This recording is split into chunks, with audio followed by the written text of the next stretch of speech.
안녕하세요. 오늘은 시인 수필가 하태무의 책 읽어주는 여자 그 50번째 시간입니다.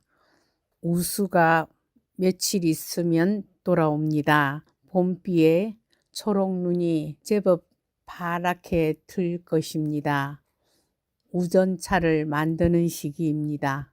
오늘 소개드릴 시인은 김여정 시인입니다. 시인 대표의 아주 큰 맥을 가르고 있는 김여정 시인은 성균관대학교 국문학과, 경희대학교 대학원 국문학과를 졸업하셨고 1958년 현대문학의 화음, 편지, 남해도 등의 작품으로 등단하였습니다.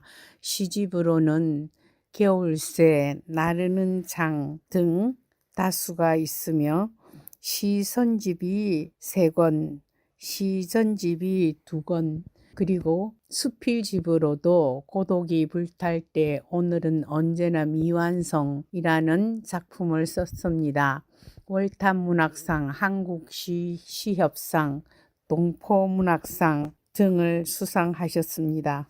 김 시인님은 18번째 시집 사과들이 사는 집을 묶을 때 스스로 독자들을 위하여 말씀하신 자서가 있습니다.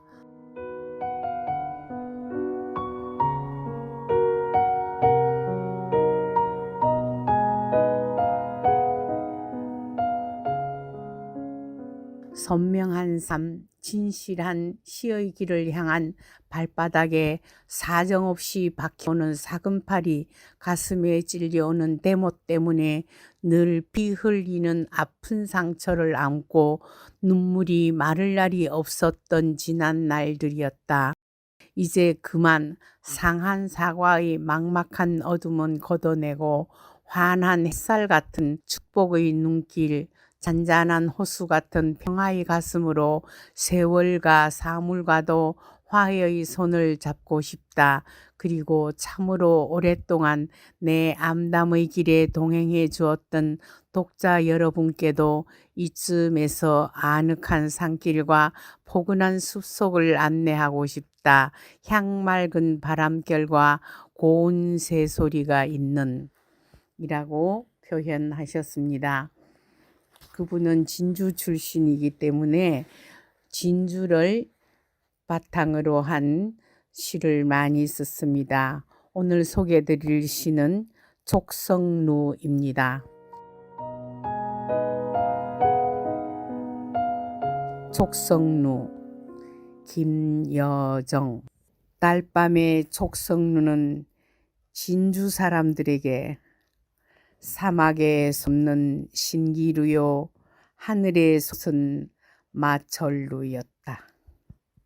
이끼 낀 기와 꼴에 달빛이 넘실거리고 아름드리 나무 기둥에 달빛이 휘감길 때면 의암을 휘감아 돌아 나가는 난강물은 동백기름에 자르르 윤 흐르는 농개의 풀어진 머릿결인 듯 청갈래 망갈래 울음줄기를 풀어놓고 강물에 잠긴 또 하나의 아름다운 족성루를 어린아이 안듯 가슴에 보듬어 안고 뒤엉킨 역사의 매듭을 풀어보며 몸부림치고 있었다. 어린 우리들은 저골이 앞섭이 터질 듯 부풀어 오른 사랑과 분노를 작은 가슴에 여미어 안고서 족성루 기둥 뒤로 눈을 가리고 진주성 돌각담 틈소리마다 숨어 있을 저기를 찾아내는 숨바꼭질을 참으며 열심히도 했었다. 달빛도 그런 우리의 눈앞을 훤히 비추며 한 몫을 거들곤 했었다.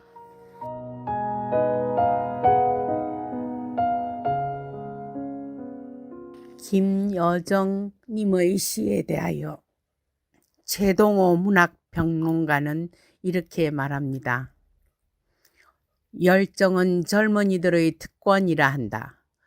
열정이 충만한 시기의 젊은이들은 모두가 그들 나름의 시인이기도 하다.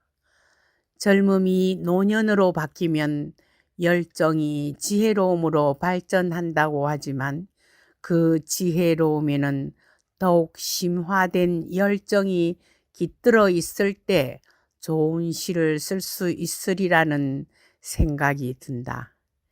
김여정의 시를 읽으면 우선 압도적으로 다가오는 것은 지칠 줄 모르는 열정의 힘이다. 나이나 성별을 초월한 듯한 그의 시적 에너지의 분출은 놀라운 일이 아닐 수 없다. 가식 없는 직정적 언어, 활달하고 대담한 고백 등등은 힘에 넘치는 그의 시가 지닌 진솔함을 드러낸다.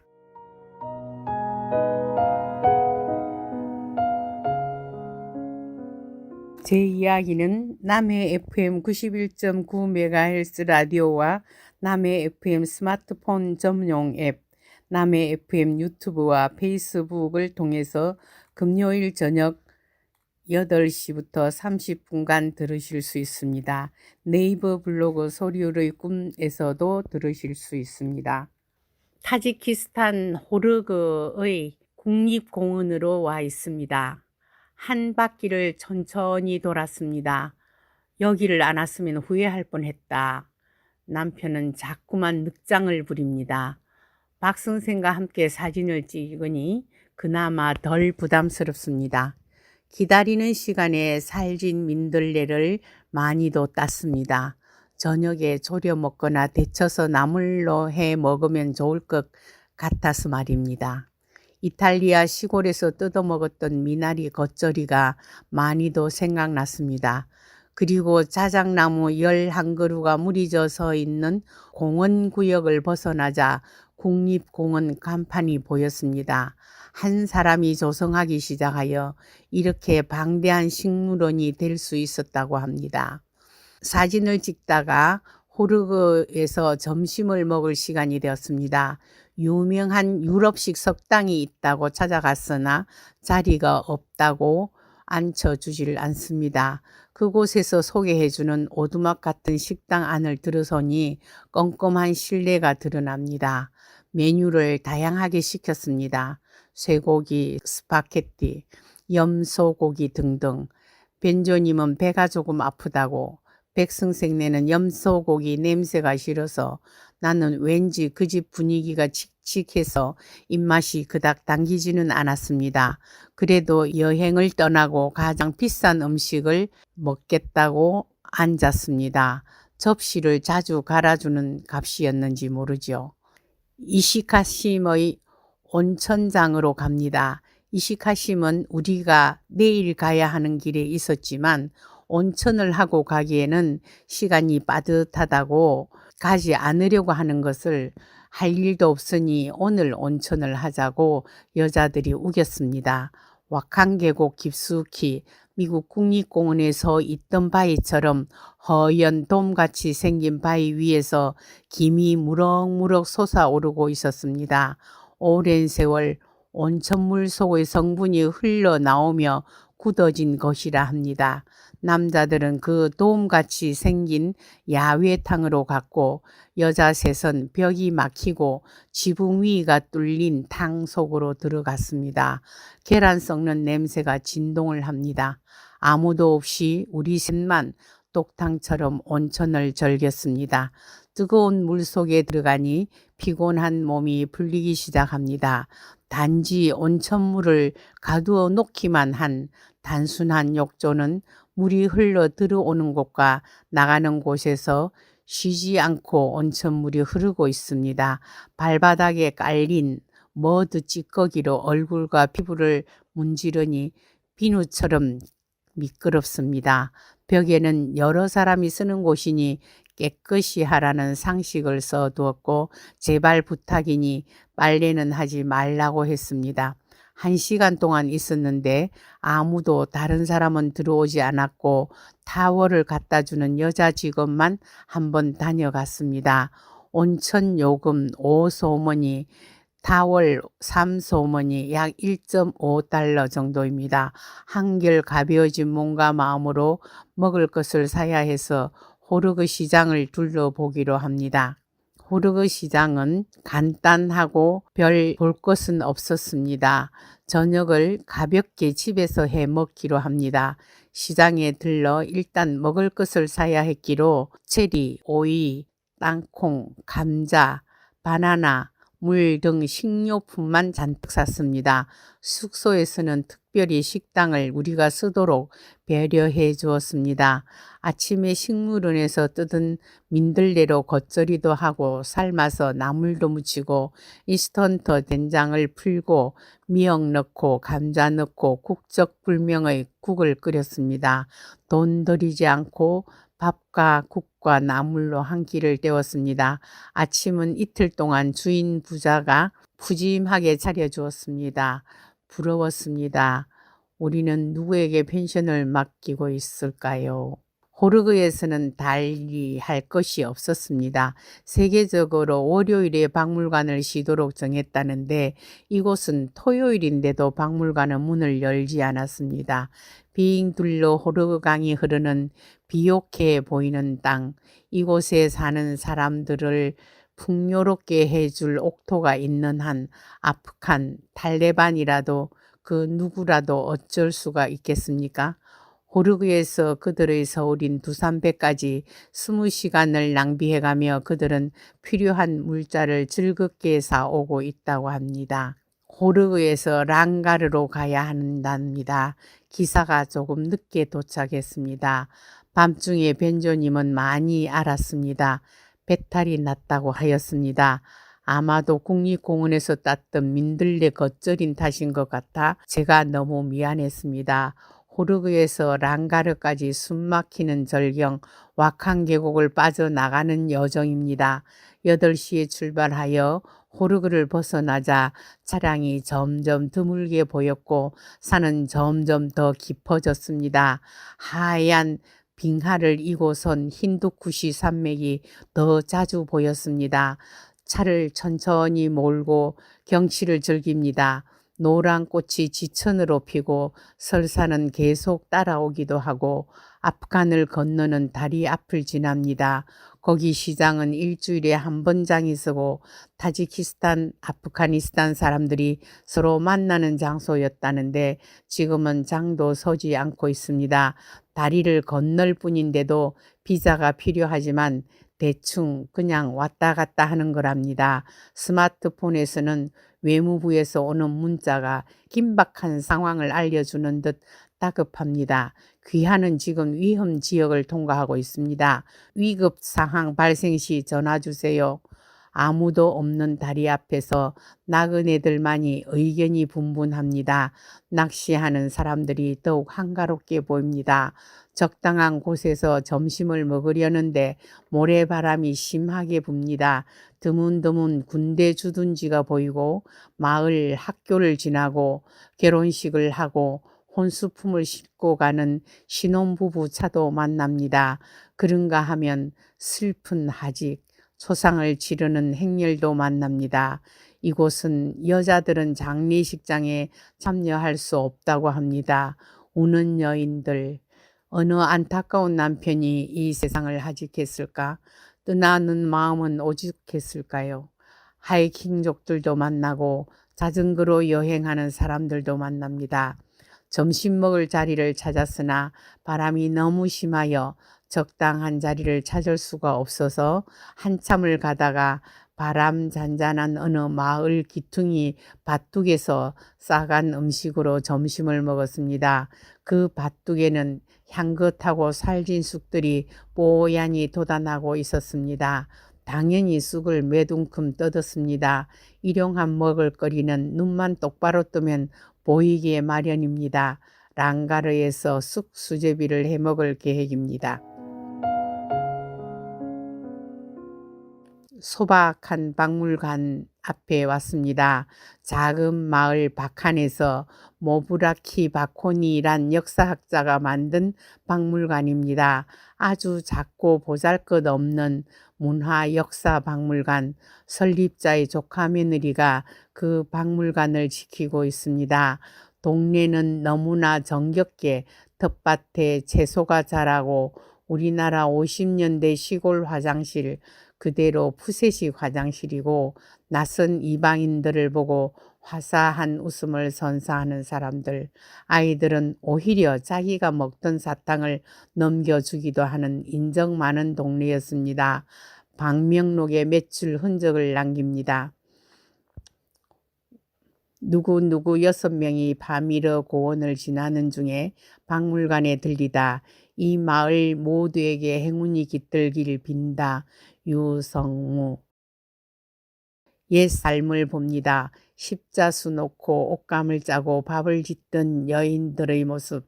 그들의 역사를 쓴 사람의 책은 손으로 쓰여지고 그 역사보다 바람소리, 물소리가 그들의 역사보다 더 생생하게 들립니다. 대무. 이렇게 해서 두고 나왔습니다. 오후 4시 반 랑가르에 닿았습니다. 조금 일찍 기사가 아주 작은 민박집을 찾아 두었습니다. 마을은 소박하고 아름다웠습니다. 물이 흐르고 학교가 있고 학교 앞에는 여자들이 앉아서 한가롭게 놀고 있습니다. 학교 운동장에는 공을 차는 아이들, 물가에서 양 한 마리가 물을 마시는 장면, 양의 그림자가 물속에서 일렁거립니다. 자작나무 그림자도 함께 물속에서 흔들립니다. 민박집에서는 숙박비를 가지고 설왕설래. 살렘은 13달러라 했는데 가방을 내리니 갑자기 23달러라고 합니다. 우리가 항의를 하니 점심과 저녁과 아침을 두 끼니 주기 때문이라고 합니다. 우리는 아침은 안 먹겠다니까 그때서야 그럼 15불 그렇게 낙찰이 되었습니다. 저녁은 근사하게 차려졌습니다. 이 동네 명문가라 하는 그 집에는 그 집 부친의 인물을 대형 카펫에 새겨서 걸어두었습니다. 그 동네의 대표적인 인물, 시의원쯤 되었나 봅니다. 얼마나 자랑스럽게 소개를 하든지. 그러나 우리는 그 집 안주인과 며느리인지 딸인지가 만든 맛있는 빵과 화려한 장식이 놓여져 있는 샐러드가 더 맛이 있었습니다. 근사한 저녁을 차리느라 애를 썼는데 값을 깎아서 조금 미안해졌습니다. 화장실은 하나라고 해도 널찍했고 거실도 있고 식당도 따로 우리들을 다 쓰라고 해서 운전수와 살렘은 거기서 잤습니다. 무엇보다도 충전을 할 수 있는 기계들을 얼마든지 꽂을 수 있게 해주었습니다. 밤 내내 사진 찍은 사람들은 충전기를 충전했고 우리는 스마트폰을 충전했습니다. 이튿날 먹을 누룽지도 밥을 해서 만들어 두었습니다. 랑가르에서 세미나를 합니다. 랑가르의 저녁은 흥미진진했습니다.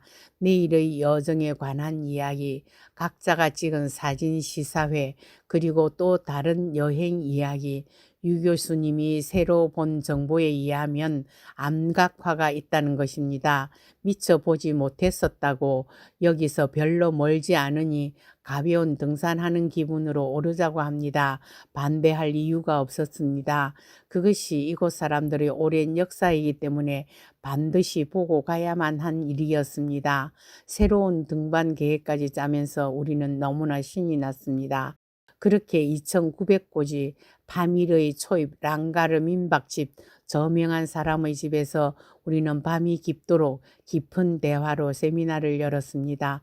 드디어 내일을 위해 자야 하는 시간이 되었습니다. 그런데 삐걱이는 침대, 칙칙한 이불, 후덥지근한 기온, 도저히 잠을 잘 수가 없었습니다. 다른 분들은 낮의 일정이 너무나 피곤한 탓으로 잘들 주무십니다. 이리 뒤척 저리 뒤척 거실로 나와서 여행기를 정리하다가 사진을 보다가 아무래도 잠이 오질 않아서 아예 포기하고 딴짓을 하기로 합니다. 8명분의 밥을 짓고 김밥을 말고 그리고 넉넉하게 수제비를 끓였습니다. 밀가루는 주인 집에서 미리 얻어두었고 낮에 왁한 계곡에서 떠더둔 쑥을 잘게 썰어 수제비 반죽에 함께 넣었습니다. 김밥 속에는 멸치조림, 민들레나물, 소금에 절인 오이를 썰어서 넣고 가다가 카라쿨 호수에서 먹을 양까지 세상에는 없는 김밥을 만들었습니다. 잠을 설치는 동안 달그락거리는 소리에 모두들 일찍 잠에서 깨었습니다. 그리고 내가 부지런을 떨어 끓여둔 수제비가 불어 터질까봐 아침도 빨리 시작해서 끝을 내었습니다. 살렘과 운전수는 입에 잘 맞지 않는지 수제비만 한 그릇씩 먹었고 김밥은 손을 대지 않았습니다. 학교 뒤쪽을 걸어 올라 산으로 가면 된다고 암각화 보는 곳을 말했지만 쉽게 찾을 것 같지 않아 마을 아저씨 한 분을 가이드로 모셨습니다. 30소마니를 주면 안내를 하겠다고 나섭니다. 산을 오르며 아이들의 사진도 찍어주며 계곡물 콸콸 흐르는 산길을 올라 나무 한 그루 없는 산 중턱을 오르는데 숨이 막힙니다. 가만히 생각해 보니 아침약을 먹는다는 게 저녁약을 먹었고 밤에 잠을 설친 것도 이유 중의 하나로 영 산을 오르는 일에 힘이 붙였습니다. 그러나 앞을 가로막는 주위에 도열해 선 힌두쿠시 산맥의 하얀 줄령들은 숨이 막히도록 아름답습니다. 산 중턱에서 내려다보니 산골 마을 아이들이 느릿느릿 등교를 하고 염소와 양떼들도 출근을 하고 아낙네들은 골목에 앉아 수다를 떨고 있는 모습, 그런 평범하고 일상적인 것들도 새롭게 보이는 풍광들, 그냥 대수롭지 않게 지나칠 이런 일들도 여행지에서는 별나게 다가옵니다. 길도 없는 돌들이 굴러 떨어질 것만 같은 산에 무덤들이 있습니다. 반짝이는 검은 석관 앞에 1942년에 났다가 2006년에 죽은 어느 잘생긴 사나이 사진이 걸리고 그 무덤 앞 꽃들이 생경스럽습니다. 숨이 차서 몇 번이나 쉬면서 올랐지만 암각화가 있는 곳까진 아직도 많이 남았답니다. 남자들은 여기까지 왔는데 보고 가야 한다 하고 벤조님과 나는 중간에서 다시 내려왔습니다. 사실은 벤조님은 갈 수 있었는데 나를 배려해서 오르지 않았을 것 같습니다. 우리는 입간판의 내용이나 읽어보자며 그 앞을 서성였습니다. 인도와 중국을 오가는 실크로드 선상의 사람들이 이곳을 지나며 자신들의 생각과 느낌을 새겨놓은 것이라고 합니다. 그 수는 5,800개나 되어 아시아에서 두 번째로 많은 수라고 써 있습니다. 그런데 과연 누가 이 악산에 그걸 보러 산을 오르겠습니까? 실크로드 학자 정수일 교수님이라면 또 모를까요? 적어도 편하게 오를 수 있는 끈이라도 메어두고 이시쿨 암각화처럼 팻말이라도 버젓하게 세워두어야 하지 않겠습니까? 지나는 후세의 사람들마다 다시 훼손하여 어느 것이 오래된 것인지 어느 것이 지금 것인지 도무지 알 수가 없더라고 합니다. 밤일의 동물들 그리고 목동들을 보았습니다. 조금 실망한 채로 산을 내려와 다시 길을 걸어갑니다. 3,500고지쯤 경치가 아름다운 곳에서 쉬어가기로 합니다. 양떼가 간간히 지나가고 우리들처럼 여행을 하는 트럭들이 지나가기도 합니다. 사진가가 아니라도 사진 찍기 너무 아름다운 곳이었습니다. 한참을 구경하는데 동물들이 유난히 눈에 많이 띄입니다. 그런데 눈에 보이는 동물들 중에 유난히 2마리의 말 잔등에만 침이 잔뜩 실려 있습니다. 그들은 침을 등에 얹은 채로 풀을 뜯고 있었습니다. 불쌍하게 왜 쟤네들에게만 침을 잔뜩 얹었느냐고 물어보니 남자라서 그렇다고 합니다. 대엿새씩 산에서 먹을 것과 필요한 도구들이라는데 사람이나 짐승이나 수컷들은 식구들을 먹여 살리느라 너무 힘이 든다고 모두들 쓰게 웃었습니다. 산 사나이들은 시커먼 솥에다 불을 지펴 차를 준비해서 우리들 나그네에게도 따뜻한 마음을 나누어 주었습니다. 우리는 호주머니에서 사탕 몇 알, 비스켓 부스러기 등을 꺼내어 그들과 나누었습니다. 미리 좀 더 많은 것을 준비해야 좋을 것을. 아직도 여행가가 되기에는 너무 부족합니다. 아름다움에 팔려 시간을 너무 많이 지체했습니다. 사천고지를 지나자 풀 한 포기도 양 한 마리도 없습니다. 괴기한 바위, 울퉁불퉁하고 이상한 지형, 힌두쿠시의 설사는 계속 우리와 함께 왼쪽으로 달려옵니다. 양떼가 없는 대신 모래 언덕에 구멍을 뚫고 사는 작은 짐승. 미국 국립공원에서는 이것을 몽구스라고 했는데 여기서는 마모트라고 하는 놈이 고개를 살며시 내놓고 인사를 합니다. 그놈을 잡아 먹는다는 들개들이 어슬렁거리고 살렘은 그놈을 잡아서 구워 먹으면 보약이라면서 언덕을 달립니다. 사천고시에서 달리면 안 된다고 말렸지만 두세 번이나 돌팔매질을 했다가 달리다가 그놈을 잡으려고 애를 씁니다. 결국은 잡지 못하고 돌아 나올 걸. 오아시스처럼 간간히 보이는 초록 호수가 그림 같습니다.